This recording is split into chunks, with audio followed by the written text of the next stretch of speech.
Hello and welcome to the Raw podcast brought to you by the Sunderland Echo. We're back for another Monday podcast after Sunderland's goalless draw against Bristol City at the Stadium of Light. The Black Hats are now preparing for Tuesday's match against Leeds United at Ellen Road.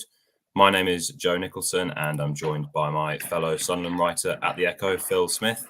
Phil, how are you doing this morning? Yeah, not too bad. A little bit better than we were after the Blackburn game, which I suppose probably doesn't say a great deal. And I guess it probably says something about the way the season's gone, that you're feeling a bit better after a 0-0 draw. But there we go. We are where we are, I guess. Yeah, I suppose in isolation, looking back now, a few days on from the Bristol City game, you could dress it up as a good performance. Sunderland had more than enough chances to win the game. They had 57% possession. They had 7 shots on target to Bristol City's 2. The goalkeeper for Bristol City, Max O'Leary, made some excellent saves and he was the man of the match. But given the side's run, given Sunderland's run and kind of what had come before it, it just felt quite flat, didn't it, on Saturday? And 2 teams mid-table with nothing to play for in terms of the kind of the league position. So how do you kind of reflect on it a couple of days on now? Yeah, well, I think that, as you say, it's a bit of an unfamiliar feeling for all of us, really, isn't it? And that we're used to someone being fighting at one end of the table. You probably have to go back to Steve Bruce's, first full season in charge for a period like this, where someone were going in the last 7 or 8 games with absolutely nothing to play for. So it's kind of something that I think we're all adjusting to, where there doesn't seem to be a huge amount on the games. I think in this case, it's particularly flat because, of course, it shouldn't really be like this, if that makes sense. So I imagine that for some clubs, even if it had been like this last year, you might have made the case, well, it's a period of stabilisation. We never expected to be up there anyway. But of course, Sunderland are in a scenario where they should be fighting for the playoffs. There's no real reason for them to be where they are now. And so I think it's not just that there's a little bit of apathy because there's not a lot on the games. I think there's a lot of frustration. But having said that, the performance was objectively much better, especially in the first half. I thought the second half, it was a pretty poor game all round, but obviously the conditions weren't great, maybe a little bit of fatigue given the fixture list. But at least the one thing you could say in the first half is that Sunderland looked like Sunderland again, didn't they? There was, they pressed Bristol City, they forced them into a lot of mistakes. Some of the football was quite good, probably to a large extent because Jack Clarke was back. I think we all kind of knew it all the way through the season, but the last few weeks have shown just how important Jack Clarke is, and they look a totally different team when he's in it. So, there were definitely positives to take, but I think overall, there is this sense that we're kind of going through the motions a little bit in the last weeks of the season. Mm-hmm.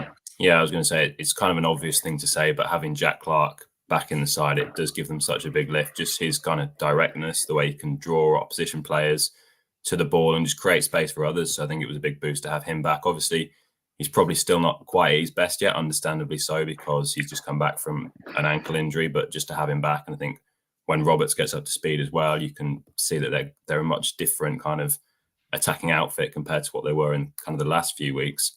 But I just wanted to touch on someone who wasn't involved, Abdullah Bar, not even on the bench, quite surprisingly, I thought, considering he has played quite a lot under Mike Dodds since Dodds has been in charge. He didn't play in the Blackburn game, so thought he could even come back into the starting 11, but wasn't even in the squad. Dodds was asked about it after the game and didn't say there was an injury, kind of suggested it was just a selection call and wasn't named on the bench. So what do you kind of make of that situation with Barr not being involved, particularly as he is Sunderland's player?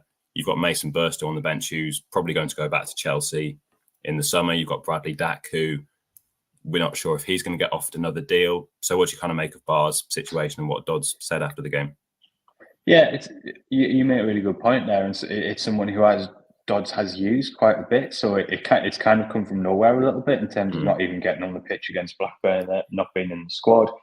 I think obviously, the one positive from the weekend is that Sunderland do have quite a lot of options in forward areas now. And I suppose you could make the argument that whoever had not made the bench would have been asking the question as to why.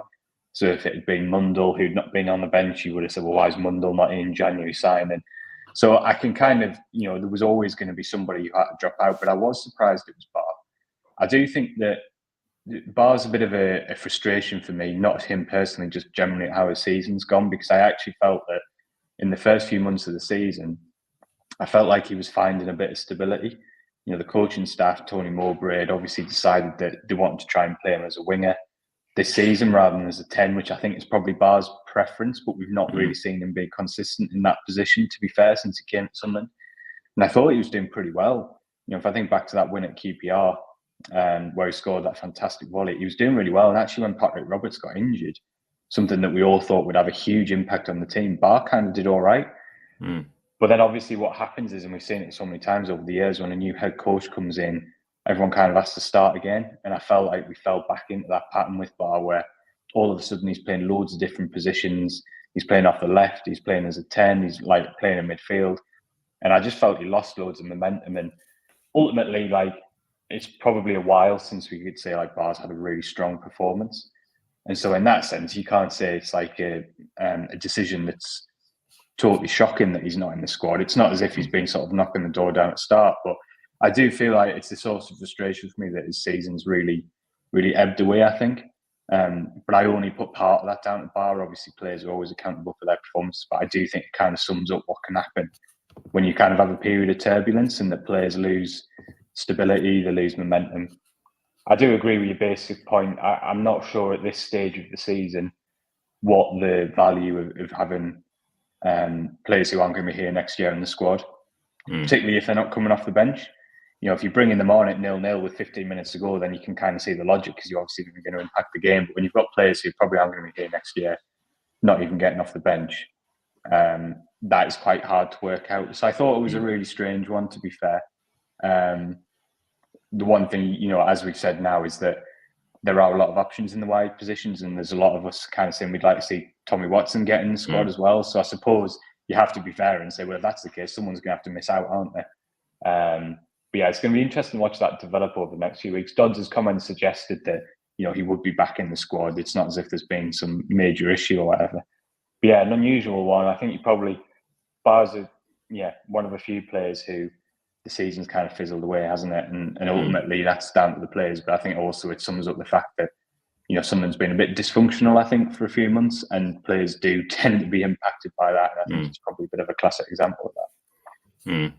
Yeah, another thing that Dodd said that we'll come on to later in the podcast is that kind of he was asked about younger players maybe getting on the bench, maybe some of the players that have impressed for the under-21 side, people like Tommy Watson, people like Harrison Jones, and he kind of said that he's not just going to put players on the bench.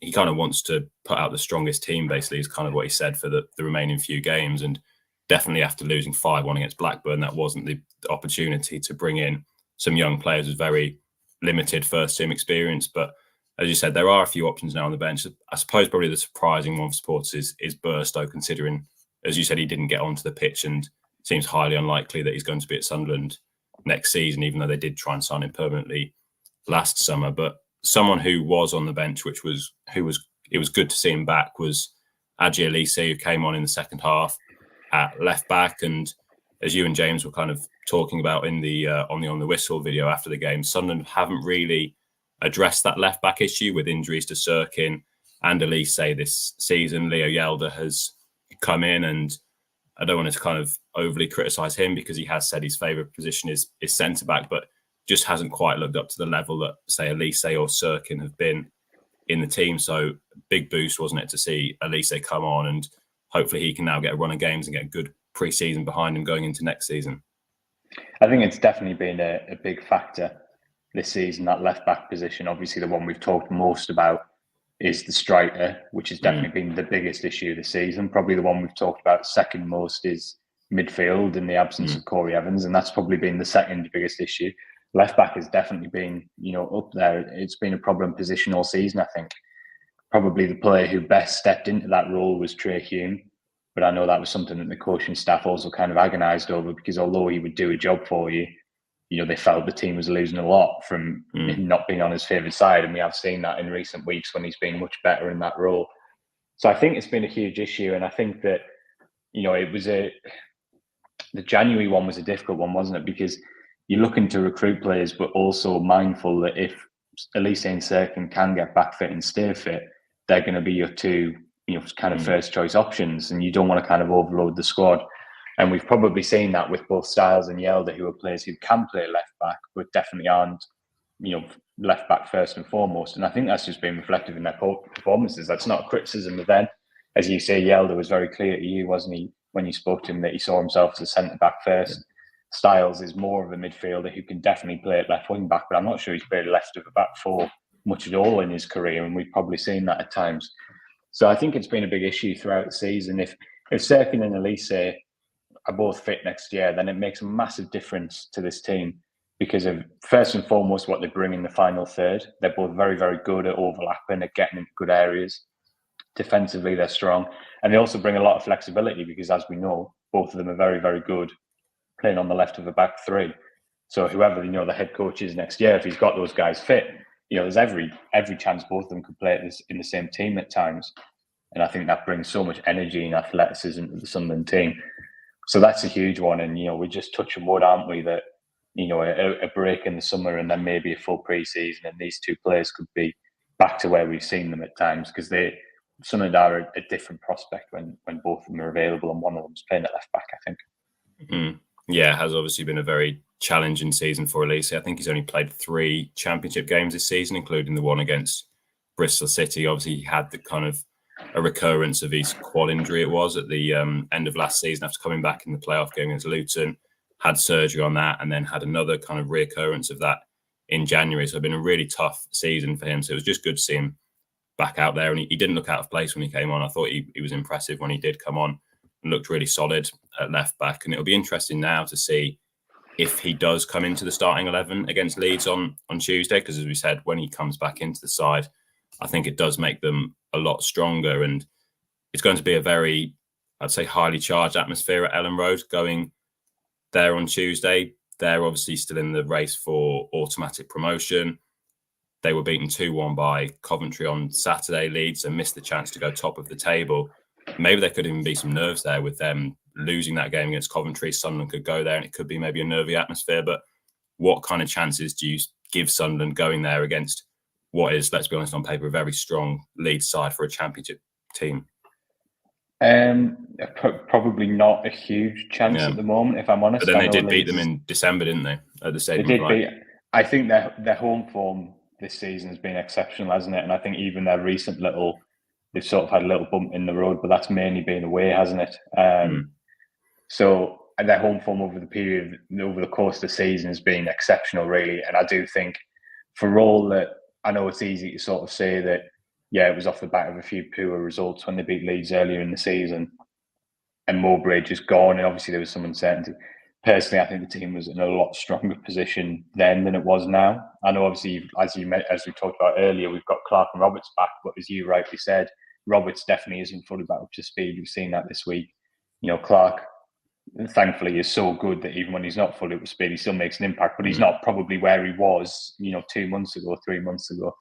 So I think it's an incredibly difficult game, to be honest. I don't go there with a huge amount of hope. And the one thing I would say is that, when we talk about giving opportunities to players and maybe rotating and having a look at some potential options for next year, I do think realistically, having lost 5-1 to Blackburn last Monday, I think you probably do just have to pick the strongest, most experienced team you can go away to Leeds, because I think you have to respect how good they are. And I don't think it's necessarily going to do players who aren't fully up to speed much of a favour to throw them into that game, to be honest, certainly not young players. So for me, I'm looking at these 2 very, very difficult games, away at Leeds, away at West Brom. And I think you do just have to pick the team that you best think can compete and can best handle that at the moment. Get through those 2 games, and then you're looking at the remaining fixtures. You've got Millwall, Watford and Sheff Wednesday. And maybe that's a moment at which you could look at it and say, well, okay, can we get a youngster who's doing really well on the bench? Can we get them 20 minutes? Can we get a start for a Tommy Watson or something like that? So I do personally definitely think that there needs to be a bit of there should be some scope for some rotation at the end of the year and having a look at some younger players and giving them that taste of championship football. For me personally, now, this week isn't the time for that. I think that you've got to be really quite humble about the fact that Sunderland at the moment, for all the Bristol City performance was improved, they're not a great championship side at the moment. And I think you have to be really respectful to 2 very, very good championship teams that you're about to play. I think you just have to pick the strongest team possibly and hopefully get something out of these games and then take a breath and sort of reassess moving into those last 3 games where I think it might be a potentially better environment to maybe have a look at some of these youngsters. Having said that then, Phil, what sort of changes, if any, could Mike Dodds make to the team? Perhaps Elise comes in at left back, but we've said before that up front Job has probably looked the most effective Sunderland player leading the line compared to the other options there. Clark's obviously now back and will start the game if he's ready. So are there any other changes that you could see Dodds making for this game from the game on Saturday? I don't think he'll make many at all. I think Elise potentially will come back in just because, as you mentioned, he looked so at ease on Saturday. He looked pretty much right up to speed. Maybe he'll start tomorrow and maybe rotate out again at West Brom. I know the one thing I would say with Elise is it makes absolutely no sense to push him too far now and risk another injury. The most important thing is that Elise on day 1 of pre-season is ready to go again and sort of have an uninterrupted pre-season. That's clearly what he needs. So you don't want him to be playing too much. But having said that, I don't see any reason why he couldn't sort of start tomorrow and see how he goes. The only other really change that I could potentially see is maybe Roberts for Rigg, which is absolutely no knock on Rigg whatsoever. I think he's doing really, really well over the last few weeks. But Dodds has talked about the fact that he's still so young and you do have to manage his workload a little bit. My instinct tells me that they're probably not going to start him 3 games in 7 days because that's not really anything that he's done before in his career at senior level. So I do just wonder if maybe Roberts will come in, especially given that it is Leeds away. Roberts a bit more of an experienced figure, a bit more experience of that kind of atmosphere and environment. And then maybe you could, Rigg, I'm sure he'll come off the bench because his performance deserves it. And then maybe you could look at bringing Rigg back in, whether it's in midfield off the right or as the 10 on Saturday, maybe. So I can see him bringing Roberts back in potentially for Rigg, which, as I say, it's no criticism of Rigg whatsoever. I just think you do have to manage him fairly carefully at this stage. Other than that, I don't see a great amount of change. He's been really clear, Mike Dodds, hasn't he, that at the moment he's not experimenting. He's not looking to give out opportunities. He's trying to pick the strongest team to get a couple of wins on the board after a pretty dire run. So I don't see many changes. 2 possibly, as I said, Elise and Roberts maybe. Beyond that, the one thing we don't know sitting here is whether there's any little niggles, whether there's any fatigue from what has been, quite a challenging fixture schedule. But right now, I don't see much in the way of significant changes, no. And one thing Dodds did say when he was asked about giving younger players an opportunity, he did mention Rigg, and it's easy to forget that he is still only 16, the fact that he's still starting games and doesn't look out of place. He's now kind of moved onto the right-hand side and is playing that role, but still doing it very well and not looking out of place in a senior first-team environment, which is really encouraging for him. And I'm sure we'll see him get more opportunities between now and the end of the season in these final 5 games. You are off to speak to Mike Dodds this afternoon. In terms of injuries, in terms of kind of long-term injuries, we're not expecting to see anyone back on the bench, are we, in terms of people like Dennis Sirkin, Corey Evans? Where are we at with those players and when we could maybe see them back in the squad? Definitely not tomorrow night. I think so with Corey Evans. I think he probably would have been in the squad for one of these games, but had a very minor sort of setback in training last week, which we're assured is not in any way serious, but obviously they don't want to take any risks with Corey. So from what Dodd said last week, he was going to rejoin full training this week. So I would imagine that tomorrow's game comes too soon for him. And then potentially could he be in the squad on Saturday away at West Brom? I would imagine he'll certainly travel with them and maybe he will be included. And Dennis Sirkin, I think, probably the week after. Dodds has been really confident that he definitely will play again this season, that he's on track. Again, obviously, when you have a 3-game week, your training time is very limited as well. So that's obviously a factor. So what I would imagine with Sirkin is they want him to have at least a week in full training before they sort of reintroduce him to the matchday squad. So I don't see either the Leeds or the West Brom games being ones where we see Sirkin back, but maybe Millwall and then certainly Watford and Sheffield Wednesday. I definitely think Sirkin will be involved. And similar to Elise, really, hopefully he can get a bit of a taste of it before the end of the season, get some full training under his belt, have a little break and then come back and really hit the ground running. Because that pre-season period is going to be so important for those players. We saw it last year with Niall Huggins, didn't we? I know Niall was really, really unfortunate in terms of he had a bad injury in December, but he had a full pre-season because something didn't push him at the end of last season.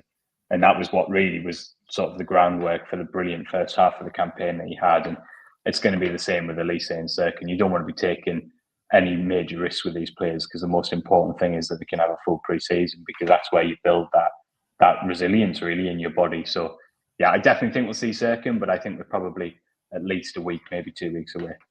Mm-hmm. Yeah, the other one is Nazari Rusin, isn't he? He's missed the last few games with a calf issue, so I'm sure we'll get an update from Mike Dodds later today about where he's at. But just finally, Phil, I think it's easy to look at these last kind of 5 games as Sunderland have nothing to play for in terms of they're not going to go up, they're not going to go down. But as you mentioned before, particularly in those attacking positions, there is quite a lot of competition for places now in terms of who gets on the bench, who gets in the squad. So it is going to be important in these last kind of couple of games that, even though we don't know who the head coach is going to be next season, that these players show that they are ready to make an impact next season in these final 5 games, because it's going to be a big pre-season and they're going to want to hit the ground running at the start of next season, aren't they? Yeah, I think it is definitely valuable. I'm certainly not going to tell any Sunderland fan that there's like loads on these games and that it's really important, because it must be, we feel the frustration, don't we, from having watched them go from a playoff contender to where they are now. And I think realistically, I think apathy is the main word, isn't it? How can you feel any other way going into these games from where Sunderland are, where they are now? But there is definitely some sort of significance to what is happening. Rig is clearly taking major steps forward and playing his way into being a contender for first team place next year. Sheesh, even though his form is definitely up and down, like he hasn't been really consistent, he is now for the first time getting a consistent run of minutes. And actually, that is going to be huge for him next season as well, in terms of getting that consistency, understanding what the championship is all about, adjusting to playing at that level of intensity sort of 3 times a week. So there is definitely some significance to these games. I don't think there's any doubt about that whatsoever. And as you say, I think especially in the final third, I think there is an element of people playing for their futures. Talk about Bradley Dack. We talked about Barr earlier. I'm not suggesting Barr's going to leave in the summer, but when you're in a position where you're not getting in the squad, there obviously is a significance, isn't it, going into pre-season and next year. So I think that's definitely the main thing that we're looking to at the moment, isn't it? Is trying to establish, with a new head coach potentially coming in, which of these players are going to be front and centre next season. And, especially in these games against this calibre of opponent, it's a really real opportunity for some of these players to really push themselves forward. Yeah, just on a personal kind of level as well for these players. You mentioned there Bradley Dack. I think Sunderland have an option to extend his contract by an extra year, but he'll be kind of wanting to prove that he can, if Sunderland don't give him another year, that he can get another club and make an impact. It'll be the same with Corey Evans if he does come back and make any sort of first team appearance.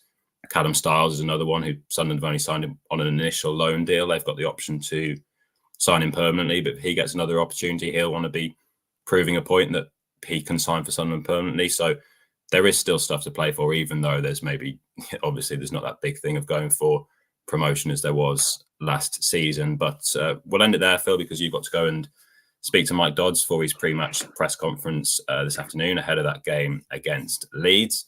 And if you like what we do here at the Raw podcast, please consider subscribing on YouTube, Spotify, or wherever you listen to your podcasts. And we'll also have live updates from Mike Dodds' press conferences this afternoon, as well as build up to that game as Sunderland take on Leeds at Ellen Road.